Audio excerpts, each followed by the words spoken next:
जय हिंद साथियों, सैनिक समाचार इंडिया में आप सभी का एक बार फिर स्वागत है। साथियों, इस पर का मुद्दा रक्षा मंत्री से होते हुए प्रधानमंत्री के बाद अब जा पहुंचा है राष्ट्रपति जी के पास। जी हां, हमारे ही एक्स सर्विसमैन लीग ने ये मुद्दा अब राष्ट्रपति तक पहुंचा दिया। एक लेटर उन्होंने राष्ट्रपति जी को लिख के उसमें कई सारी मांगे जो है एक्स सर्विसमैन लीग द्वारा की गई है, तो हम उस लेटर का आज एनालिसिस करेंगे। आइए साथियों, हमारे एक्स सर्विसमैन्स की एक लीग है जिसका नाम है national federation of defence honorary commission officers. इस लीग ने 14 मई 2022 को हमारे सेना के सुप्रीम कमांडर श्री रामनाथ कोविंद जी को इस पर के बारे में लेटर लिखा है। देखिए, इसका जो सब्जेक्ट है उसमें बताया गया है कि reversing of defence pension disbursement system from SPARSH to earlier CPPC DPDO and national banks the defence pension agencies. इनका जो मुद्दा इन्होंने उठाया है उसमें इन्होंने कहा है कि जो स्पर्स पेंशन सिस्टम को बंद करके और जो पुराना सिस्टम है जो डिफेंस पेंशन एजेंसीज द्वारा पेंशन डिस्ट्रीब्यूट की जाती थी उसको फिर से लागू किया जाए।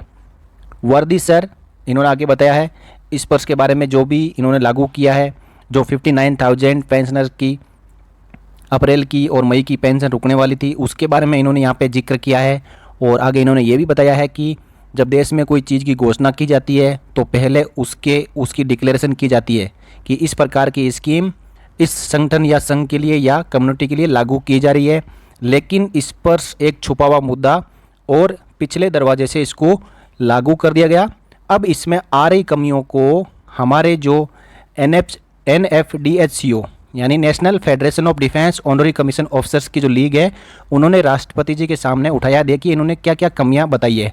सबसे पहले इन्होंने बताया है कि जो वेटरन्स के मोबाइल नंबर होते हैं, ईमेल आईडी होती है, Aadhaar card number, PAN card number, ये सब जो pension disbursing agencies, record offices, PCDA pension, इन सब के पास में अवेलेबल है, लेकिन वो सेम चीज़ें इस पर्स में अपडेट नहीं की जा रही है।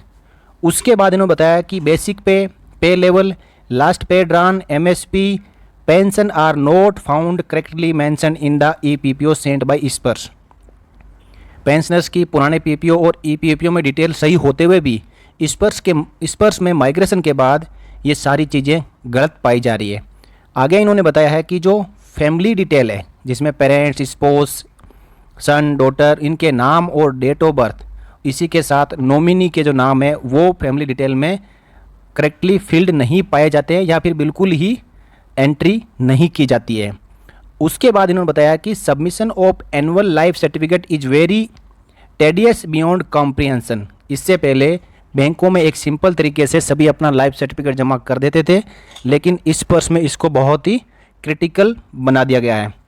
Most of the veterans are above 80 और इवन 90 ईयर्स ओल्ड।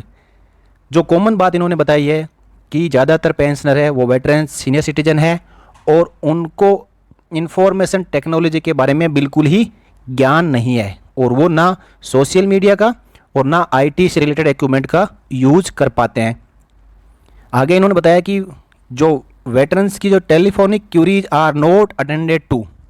सबसे बड़ी बात है कि इस पर की जो हेल्पलाइन है उसके ऊपर एक वेटरन्स या जो इस पर यूजर है वो एक्सेस नहीं कर पाता। यानी इस पर की हेल्पलाइन पर यदि बात करने के लिए उसको जाना है तो उसको पूरा दिन वेस्ट करना पड़ेगा, तब कहीं जाके उसका कॉल लगेगा। आगे इन्होंने बताया कि जो इस पर की हेल्पलाइन है वो अनफ्रेंडली मैकेनिज्म है और once you have lodge a complaint, उसके बाद यदि इस पर में किसी इस पर यूजर को कंप्लेंट लॉज करनी है तो वो कंप्लेंट लॉज करने के बाद दूसरी कंप्लेंट तभी लॉज कर पाएगा जब पहली कंप्लेंट पेंडिंग से प्रोसेस में चली जाएगी और इसमें 5 से 6 महीने लग रहे हैं। तो एक कंप्लेंट को फाइनलाइज करने के लिए या उसको अटेंड करने के लिए स्पर्स की टीम को 5 से 6 महीने लग रहे हैं। तो एक स्पर्स यूजर की एक से ज़्यादा समस्याएं हैं तो उसको तो 3-4 साल लगेंगे अपनी पूरी समस्याओं को दूर करवाने के लिए। तो आप कंपेयर कर सकते हो कि ओल्ड सिस्टम में कितना समय लगता था और जब हमारा देश डिजिटल हो रहा है, पेंशन डिजिटल हो रही है, तो उसमें कितना समय लग रहा है।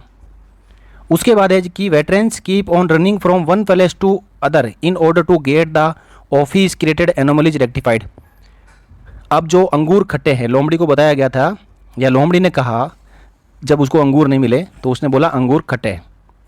इसी प्रकार पेंशनर्स को बताया जा रहा है कि आप कॉमन सर्विस सेंटर पे जाएं, आप SBI और जो डिफेंस के सर्विस सेंटर है उन पे जाएं, तो वहाँ पे जाते हैं तो पेंशनर्स को बोलते हैं कि हमारा नाम स्पर्श के सर्विस सेंटर में किसने दिया, हमें तो स्पर्श के बारे में कोई जानकारी नहीं है और ये स्पर्श होता है क्या है। तो इस तरीके की तमाम समस्याओं का सामना हमारे वेटरन्स को करना पड़ रहा है।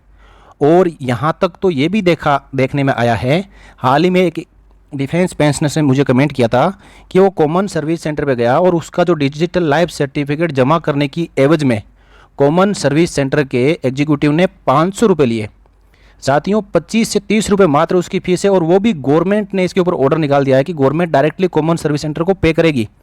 एक डिफेंस पेंशनर्स को इसके बारे में 1 रुपया भी पेमेंट करने की ज़रूरत नहीं है। और एक लाइफ सर्टिफिकेट सबमिट करने की जो कीमत 500 रुपये, क्या आप मान सकते हैं देश हमारा किस तरफ जा रहा है। उसके आगे देखिए साथियों, that in the backdrop of the aforesaid experience difficulties by the veterans, it is requested that the स्पर्श functioning may kindly be put on hold। इन्होंने आगे फाइनली हमारे राष्ट्रपति जी से रिक्वेस्ट की है कि जो स्पर्श का जो भी जिस प्रकार की कमियां पेशियां इसमें चल रही है और ये एक यूजर फ्रेंडली और स्पर्श के जो डिफेंस पेंशनर है उनके लिए अनफ्रेंडली है, तो इसको तुरंत प्रभाव से होल्ड कर दिया जाए, यानी इसका जो कामकाज है इसको यहीं पे बंद कर दिया जाए और जो पेंशन है आर्मर्ड फोर्सेज वेटरन्स की उसको वापस उनके पेंशन डिस्पर्सिंग एजेंसी को भेज दिया जाए ताकि सही समय पे उनको पेंशन मिल सके। और जो हमारे वेटरन्स वॉरियर और डिफेंडर्स है जो फ्रंट लाइन पे जिन्होंने देश की अपनी सेवा की है उनको इन जो चीज़ों के साथ कठिनाइयों के साथ में एक्सपोजर ना मिले और वो अपनी ज़िंदगी बेहतर तरीके से जी पाए। आगे इन्होंने बताया कि इस लेटर के ऊपर यदि कोई कार्रवाई की जाती है तो वो हमारे इस दिए गए एड्रेस पर सूचित कर सकते हैं। इसकी कॉपी जो है हमारे देश के रक्षा मंत्री श्री राजनाथ सिंह जी को भी गई है और PCDA को भी गई है। साथियों PCDA को इतने चिट्ठियां गई होगी कि उनके पास ढेर लग गया होगा, उनको देखने के लिए समय नहीं होगा उनके पास, और ना ही वो इसके ऊपर कुछ ध्यान दे रहे हैं क्योंकि इस पर है जो एक third party Tata consultancy services द्वारा हैंडल किया जा रहा है और ये TCS PCDA की भी नहीं सुन रहा है। ये साथियों एक ज़बरदस्ती थोपा हुआ एक सॉफ्टवेयर है और इसके एवज में जो बैंकों को 60 से 70 करोड़ रुपए दिए जाते थे उसकी जगह TCS को लेके आए हैं। अब देखिए आगे होता है क्या। इस वीडियो में इतना ही। जय हिंद, जय Bharat, Vande Mataram. A promise of right pension at right time, touching lives of more than 3 million ex-servicemen.